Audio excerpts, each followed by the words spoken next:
Plus de 20 mouvements citoyens africains se sont retrouvés à Dakar, la capitale sénégalaise, réunis dans le cadre de la première édition de l'Université populaire de l'engagement citoyen. Cette rencontre a pour objectif de renforcer le réseau panafricain pour susciter un éveil citoyen. Selon les participants venus d'une vingtaine de pays du continent, la force de l'Afrique doit être d'abord sa jeunesse. Nous, on ne veut plus être des fardeaux, mais on veut être le moteur de la transformation de l'Afrique. Donc, mais pour être un moteur de transformation, il faut reconnaître qu'on a des droits. Il faut exister dans son pays, il faut une certaine qualité de citoyenneté, il faut être le pouvoir dans son pays.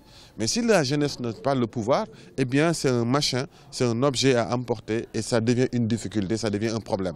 Alors que la jeunesse doit être plutôt une opportunité pour l'Afrique.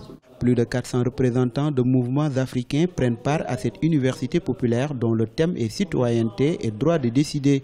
Pour eux, les mouvements citoyens peuvent lutter contre les limites de la démocratie en Afrique, puisque les États africains ont la triste réputation d'être de mauvais élèves à l'école de la démocratie. Aujourd'hui, nous sommes ici pour porter beaucoup plus haut la voix du peuple togolais, actuellement en lutte pour son émancipation, son épanouissement pour le paix, la justice et l'équité. Fournir des cours sur les mouvements citoyens, l'histoire et la sociologie des luttes, tel est l'enjeu de cette rencontre citoyenne. Ceci pour permettre aux acteurs de mieux s'organiser et construire des mouvements pérennes en Afrique.